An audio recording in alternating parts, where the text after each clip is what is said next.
I say we're in school. Kid says to me, my mom says, my dad, we're in school. Right now, your responsibility is to do this. Let's see, other things like, oh, this isn't the way we do it. We're in school.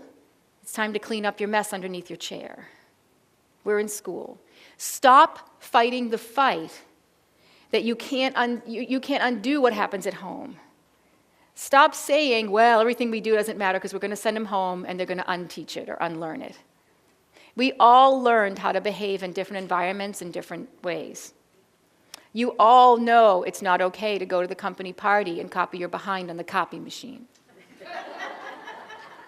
I'm seeing a few that are thinking it's not.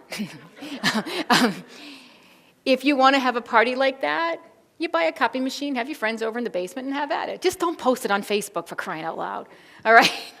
We all learned that. So we know how to do that. So we want to teach kids that. So we say, we're in school. This is the way it's done here. You go home, you don't clean up. I don't have to clean up, but we're in school. That's it.